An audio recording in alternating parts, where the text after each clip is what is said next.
Grégoire Milot, on l'a entendu en séance, un certain nombre de parlementaires demandent à ce que l'État, aujourd'hui, il protège face à ce genre de situation. Vous, comment est-ce que vous jugez cette gestion de la crise par le gouvernement? En termes d'opinion, c'est assez intéressant. Je suis Rouennais, donc je connais bien le territoire et la situation. J'étais en contact avec un certain nombre de Rouennais. La manif d'hier, c'était « on pleure pas pour Chirac, on pleure pour l'ammoniac ». Bon, ce qui est vrai, c'est qu'il y a un certain nombre de défauts qui ne sont pas nouveaux.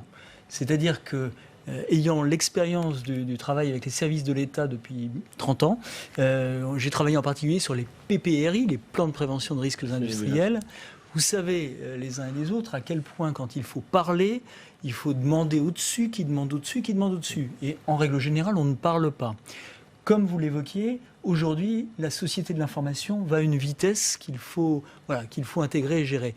Donc c'est vrai que de toute façon, ça pose la question d'une part de la transparence, ça a été dit par le Premier ministre. Dit et répété, d'ailleurs, il a dit à plusieurs reprises que toute la transparence serait faite sur l'ensemble du circuit de décision et d'information, aussi compliqué soit-il. Et ce qu'a dit le Premier ministre aussi est assez intéressant en matière de discours public, c'est on n'a pas les réponses aujourd'hui à toutes les questions qui se posent. Parce que c'est vrai aussi, et je le comprends très bien, des Rouennais que j'avais au téléphone, qui me disaient, voilà, nous on a besoin de savoir et on voudrait savoir si c'est mauvais pour la santé, si ceci, si cela, ce qui est complètement légitime.